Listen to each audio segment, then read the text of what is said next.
What if the most dangerous demon hunters weren't just fighters, but K-pop idols who could sing, dance, and summon magic all at once? You know what's crazy? This wild mix of catchy K-pop beats and intense demon battles created a pop culture sensation no one saw coming. Jinu, no! I'm sorry for everything. The original K-pop Demon Hunters film flipped the script on both music and fantasy genres. Imagine a boy band not only selling out stadiums with their electrifying performances, but also summoning weapons from thin air to fight evil. It's this blend of dazzling choreography, powerful vocals, and supernatural action that hooked millions. Fans didn't just love the music, they fell for the story of the Huntress, the legendary Saja boys, who balanced stardom and soul-crushing battles. And here's where it gets even stranger. Their songs topping charts worldwide while fighting demons made the film a unique cultural phenomenon. This wasn't just another idol story or a typical supernatural thriller. It was a fresh, thrilling concept that turned fans into a dedicated community, debating every character's move and dissecting every lyric. What would you do if your favorite pop idols wielded powers that could save or doom the world? That's the magic that turned K-pop Demon Hunters into a must-watch blockbuster, and set the stage for the shocking sequel we're all waiting for. Where they least expect it. Go after the very thing that powers the Hunmoon. What if your favorite pop star was also, the actual villain? That's Goo, or Jinu, if you want to get fancy. A demon with pipes so good he could probably make the devil himself cry. But listen, don't get sucked in by the glitz and that megawatt smile. Goo's got layers, and not the fun kind. The dude's selfish as hell, basically sprinting away from his past, desperate to patch himself up and chill for once. But plot twist, he's constantly wrecked by guilt for ditching his family to chase those demon palace dreams. Goo isn't your average demon either. He's not just out here smashing stuff for fun. Nah, he's Guima's right-hand man. Total powerhouse. Legit scary, but always looking like he's about to snap in half from all that inner drama. Man, Goo's caught in that classic nightmare, torn between sucking up to his boss, who, let's be real, could end him, and this deep-down itch to just bail and finally live a little. Ever had one of those jobs where quitting might be the best thing you've ever done, but also, slightly fatal? Welcome to his world. And the wild part? He's not scheming to take over the universe or twirling his villain's stash in some evil lair. Nah, all he rants about is making it out alive, even if it means tossing a few humans under the bus along the way. Kind of a jerk move, sure, but that's what makes him pop off the page. He's not just a bad guy. He's this frantic bundle of screw-ups and anxiety. And now and then, boom, he lets his guard down and you see something real peek through. Not some cartoon villain, just a hot mess trying to keep his head above water. No wonder everyone's obsessed. Like, come on, you feel me? Why can't you look at me? Why couldn't you love me? I do! All of me!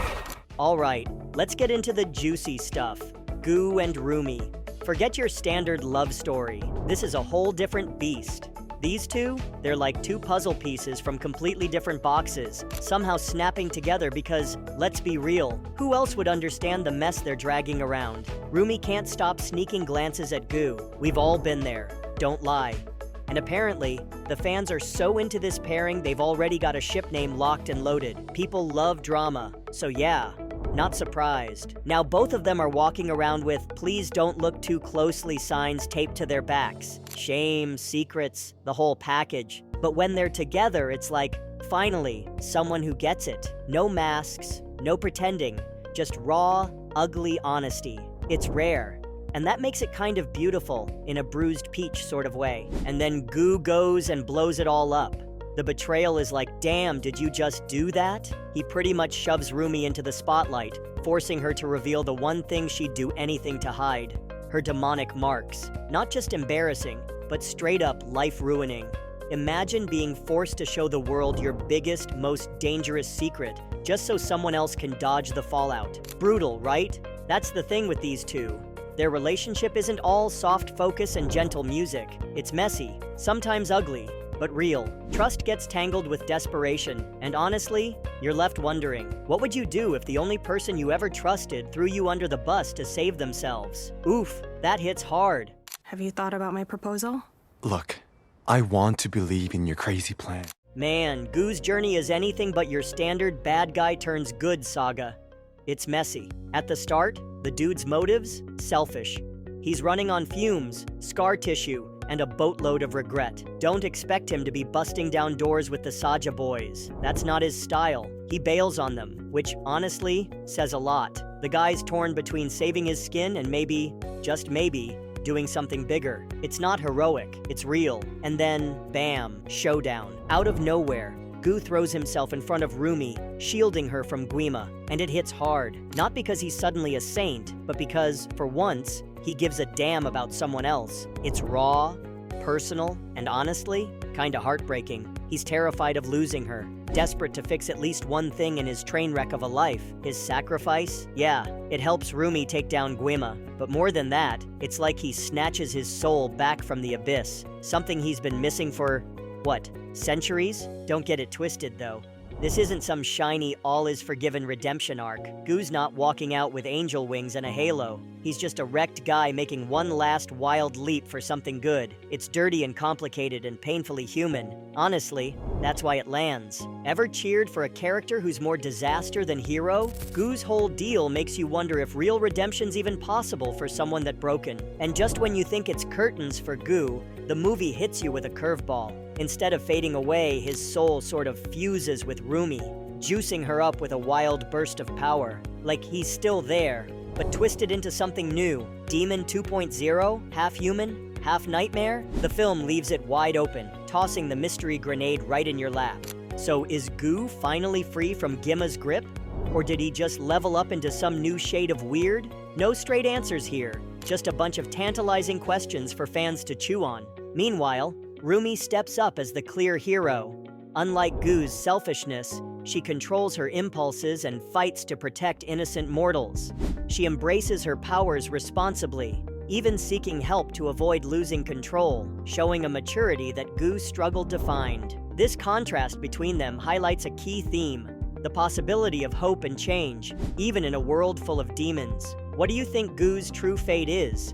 Is he free or trapped in a new form? And how will Roomie's journey shape the future of the Huntress universe? What if Goo isn't gone for good? Fans are buzzing with theories about how he could come back, maybe as a spirit whispering guidance, a voice in Roomie's ear, or even as a reluctant ally fighting alongside her. The idea of Goo returning keeps the story alive in a way that's both exciting and full of mystery. And here's the kicker. Director Maggie Kang has been pretty tight-lipped, but dropped subtle hints that Goo's return might not just be fan wishful thinking. She seems genuinely enthusiastic about exploring where Goo's character could go, which has only fueled fan excitement. Bringing Goo back opens a whole new world of storytelling possibilities. We could dive deeper into his struggle for redemption, identity, and power, exploring what it means to be caught between the demon and human worlds. Could he finally find peace? Or will his past keep dragging him back into darkness? Either way, Goo's potential return promises to add layers of complexity and emotion to the next chapter. I just needed you to trust me, that's all. No, I know your story. You were a good person and you still are. You just made a mistake. Now, let's not forget Jinu, the Saja boys' charismatic leader and one of the original film's biggest draws. Jinu's presence shaped much of the group's dynamic, and his impact is still felt even after the credits rolled. The announcement of Jinu's shocking return has fans on the edge of their seats. How will his comeback change everything? Could it turn old alliances upside down or spark new rivalries? Jinu's return raises the stakes and adds fresh drama to an already intense supernatural battle. With Jinu back, expect the balance between demon powers, hunter skills, and K-pop showmanship to shift in unpredictable ways. Will he be the hero we remember, or something darker? The sequel's blend of music, magic, and mystery just got a whole lot more thrilling. Fans have been waiting eagerly for this sequel, and it's easy to see why. Characters like Goo and Roomie struck a chord, mixing emotional depth with killer performances and supernatural thrills. For the next film to truly shine, it needs to balance those elements, pumping up the action and music while digging deeper into the characters we've come to love.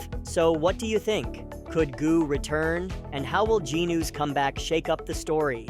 Drop your theories in the comments below. And if you enjoyed this, don't forget to like and subscribe. There's plenty more to come in the world of K-pop Demon Hunters.